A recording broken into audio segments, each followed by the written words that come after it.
in an encouraging tone. Alice looked all round the table, but there was nothing on it but tea. "I don't see any wine," she remarked.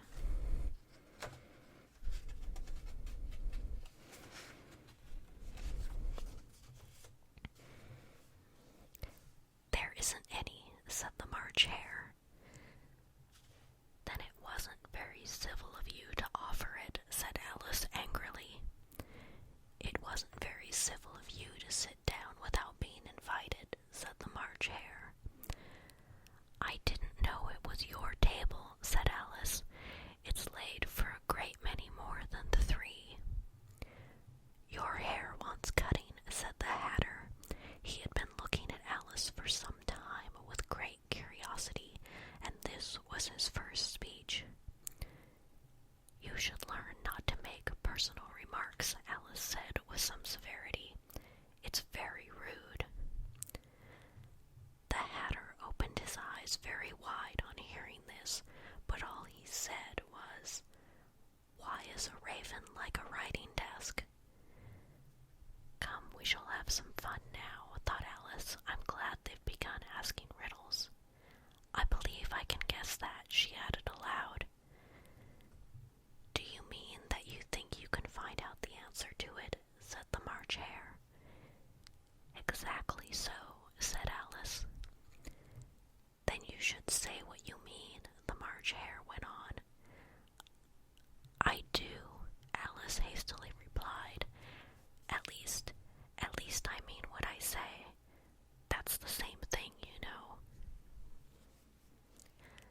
"Not the same thing a bit," said the Hatter. "Why, you might just as well say that 'I see what I eat' is the same thing as 'I eat what I see.'" "You might just as well say," added the March Hare, "that 'I like what I get' is the same thing as 'I get what I like.'" "You might just as well say," added the Dormouse, which seemed to be talking in its sleep, that 'I breathe when I sleep' is the same thing as 'I sleep when I breathe.'" "It is the same thing with you," said the Hatter, and there the conversation dropped, and the party sat silent for a minute, while Alice thought over all she could remember about ravens and writing desks, which wasn't much. The Hatter was the first to break the silence. "What day of the month is it?" he said, turning to Alice. He had taken his watch out of his pocket and was looking at it uneasily, shaking it every now and then and holding it to his ear. Alice considered a little and then said, "The 4th. "2 days wrong," sighed the Hatter. "I told you butter wouldn't suit the works," he added, looking angrily at the March Hare. "It was the best butter," the March Hare meekly replied. "Yes, but some crumbs must have got in as well," the Hatter grumbled. "You shouldn't have put it in with the bread knife." The March Hare took the watch and looked at it gloomily. Then he dipped it into his cup of tea and looked at it again, but he could think of nothing better to say than his first remark. "It was the best butter, you know."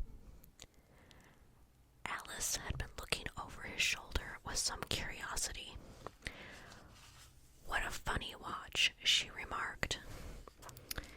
"It tells the day of the month and doesn't tell what o'clock it is." "Why should it?" muttered the Hatter. "Does your watch tell you what year it is?"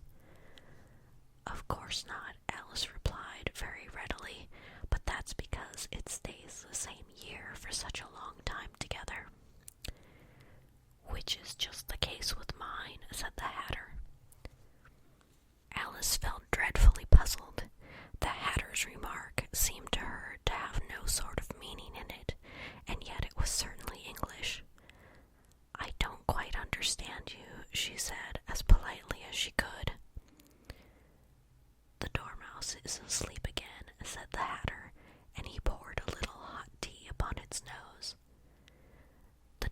Mouse shook its head impatiently and said, without opening its eyes, of course, just what I was going to remark myself." "Have you guessed the riddle yet?" the Hatter said, turning to Alice again. "No, I give it up," Alice replied. "What's the answer?" "I haven't the slightest idea," said the Hatter. "Nor I," said the March Hare. Alice sighed wearily. "I think you might do something better with the time," she said, "than wasting it in asking riddles that have no answers." "If you knew time as well as I do," said the Hatter, "you wouldn't talk about wasting it. It's him." "I don't know what you mean," said Alice. "Of course you don't," the Hatter said, tossing his head contemptuously. "I dare say you never even spoke to time." "Perhaps not," Alice cautiously replied, "but I know I have to beat time when I learn music." "Ah, that accounts for it," said the Hatter. "He won't stand beating. Now, if you only kept on good terms with him, he'd do almost anything you liked with the clock. For instance, suppose it were 9 o'clock in the morning, just time to begin lessons. You'd only have to whisper a hint to time, and round goes the clock in a twinkling. 1:30, time for dinner." "I only wish it was," the March Hare said to itself in a whisper. "That would be grand, certainly," said Alice thoughtfully, "but then I shouldn't be hungry for it, you know."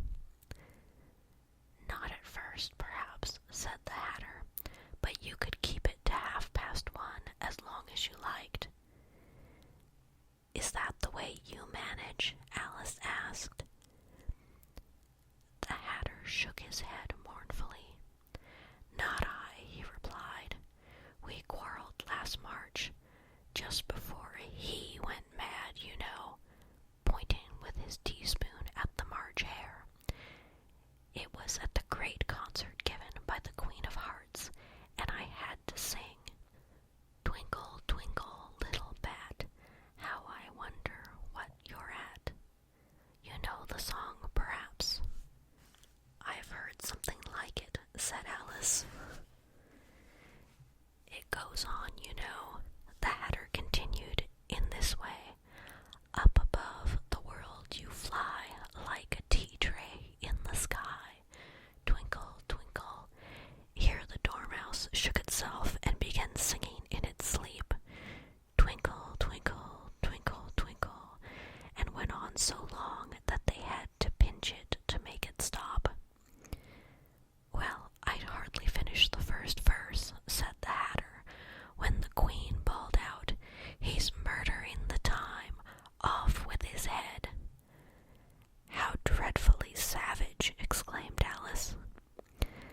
"And ever since that," the Hatter went on in a mournful tone, "he won't do a thing I ask.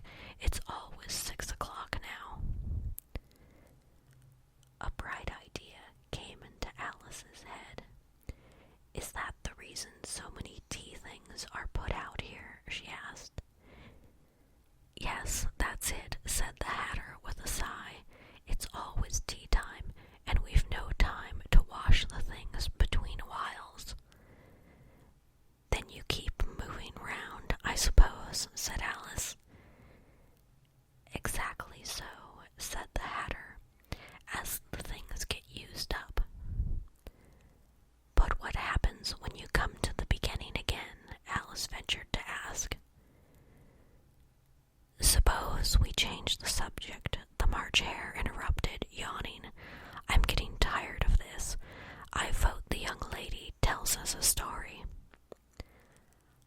"I'm afraid I don't know one," said Alice, rather alarmed at the proposal. "Then the Dormouse shall," they both cried. "Wake up, Dormouse!" And they pinched it on both sides at once. The Dormouse slowly opened its eyes. "I wasn't asleep," it said.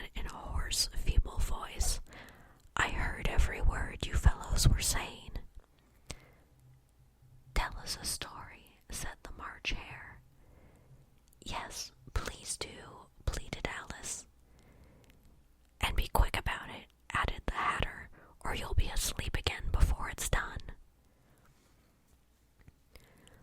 Once upon a time, there were 3 little sisters. The Dormouse began in a great hurry, and their names were Elsie, Lacey, and Tilly, and they lived at the bottom of a well.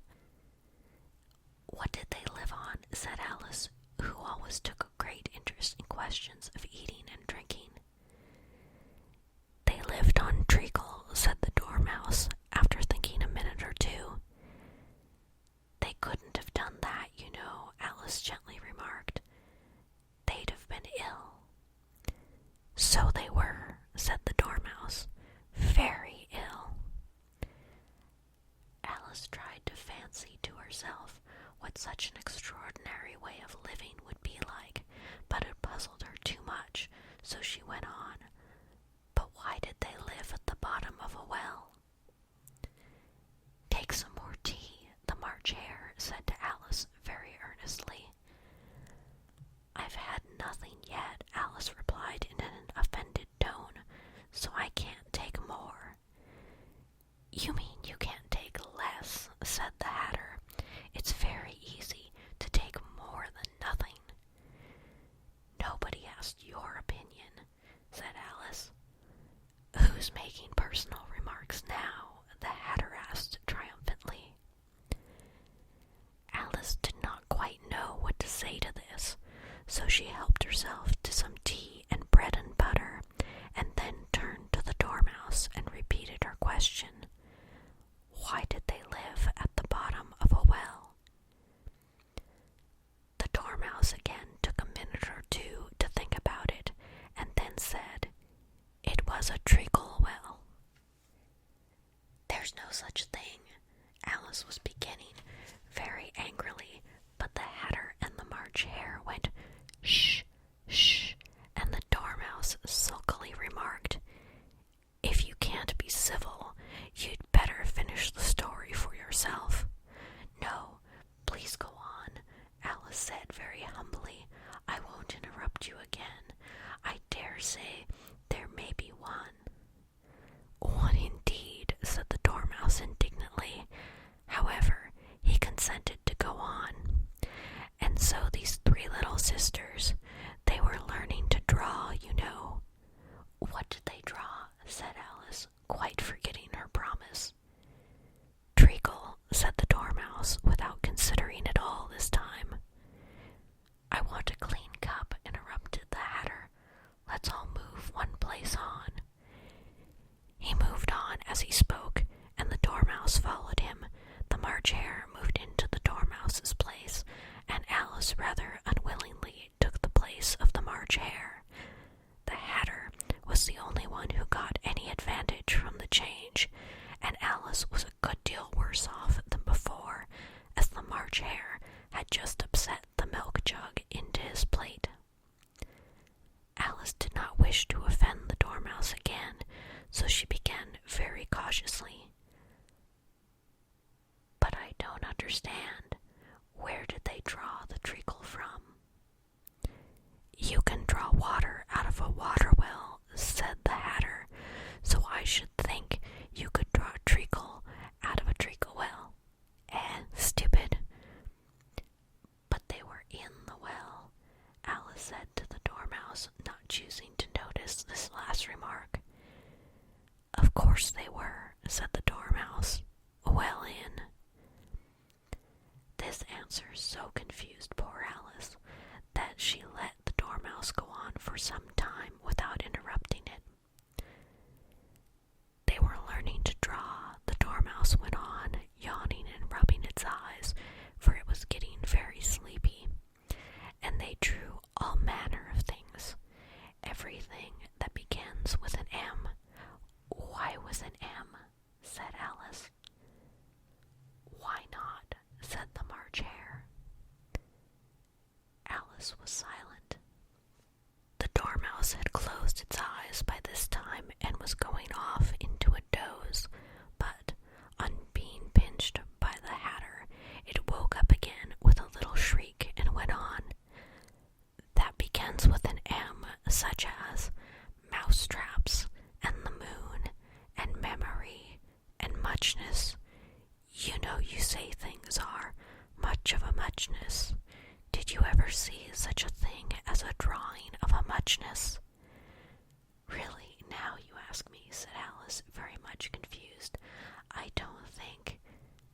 Then you shouldn't talk, said the Hatter. This piece of rudeness was more than Alice could bear. She got up in great disgust and walked off. The Dormouse fell asleep instantly, and neither of the others took the least notice of her going, though she looked back once or twice, half hoping that they would call after her. The last time she saw them, they were trying to put the Dormouse into the teapot. At any rate, I'll never go there again, said Alice as she picked her way through the wood. It's the stupidest tea party I ever was at in all my life. Just as she said this, she noticed that one of the trees had a door leading right into it. That's very curious, she thought, but everything's curious today. I think I may as well go in at once, and in she went. Once more she found herself in the long hall and close to the little glass table. Now I'll manage better this time, she said to herself, and began by taking the little golden key and unlocking the door that led into the garden. Then she set to work, nibbling at the mushroom. She had kept a piece of it in her pocket, till she was about a foot high. Then she walked down the little passage, and then she found herself